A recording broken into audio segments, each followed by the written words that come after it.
Mindanao! Shoutout to sa mga taga Mindanao dyan. Saan man sulok kayo ng mundo, ay hindi pala, saan man sulok kayo ng Pilipinas, ay meron ho ako mga kambing dito. Malalaki ho, magaganda, at quality. Yan ho. Sir, shoutout po sa inyo sir. Yun ang bumili ho nito. Ako, ikuha na, may pag-asa, posibilidad na ito ho ay tumalab na ang Sampa ni Cardo. Ayan ho, magandang umaga. At ito nga ho ang ating mga quality kambing na ito ay papunta na ng Mindanao. Ayan, pamindanao na. Ito ho ay nasampahan na ni Cardo ang ating purebred na dumalaga. Ayan ho.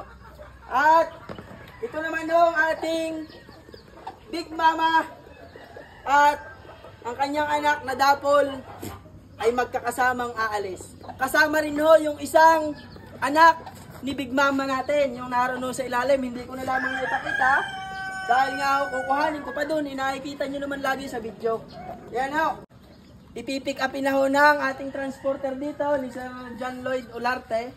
Yan ho, sa mga gustong magpa-deliver, bumili ng kambing, kahit saan kayo dito sa atin sa Pilipinas, ay pwede ko hong padalhan. Yan. Ito nga ho, ang transpo ng 4 na kambing papuntang Mindanao ay 30,000 ho. 30,000 ang transpo ng 4 na kambing. Yan ho. Ay di yun ho, at si sir naman ho ay bawing-bawi sa kanyang mga binili sa akin. At sabi ko nga ho, bibigyan ko siya ng quality. Yan ho. Lalo na dito sa isang dumalagang ito. At itong dalawang iyan ay may babana ni Cardo. Ayun nga ho, at lagi ko naman nga sinasabi, para ho kayo makabili sa akin, at ako naman ho'y makabenta, ay tiwalaan lamang ho tayo. Wala ho tayong dudahan, at ako naman ho'y makapagkatiwalaan nyo. Lalo na ho ako'y nagbablog, ay kung ako ho'y magluloko, ay madali nyo akong mahuhuli. Yan ho. At sa inyo naman ho mga buyer, ay sana ho, ay tayo magsama-sama at magmahalan. Yan ho. Ayan. Ang ating mga quality papunta na ho ng Mindanao. Yan ho. Kung nakita nyo nga si Cardo, malaki pa ho sa inyo. Yan ho. Ayan.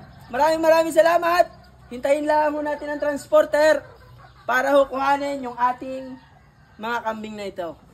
Sir, shoutout po sa inyo sir. Yun ang bumili ho nito. Ako, ikuha na, may pag-asa, posibilidad na ito ho ay tumalab na ang Sampa ni Cardo. Dahil ho, kita-kita na sa katawan. Yan. Ayan ho. At sabi ko nga ho kay sir noong bumili sa akin, ay parang ang ibinayad nyo sa akin, di nilaman sa Dapol na re. Sa babaeng Dapol hong ito. Ayan. Napakaganda rin ho nito. Ayan. Ayan, sa mga bibili ho. Message lamang kayo sa akin. Tumalab na rin siguro, aray. Wala.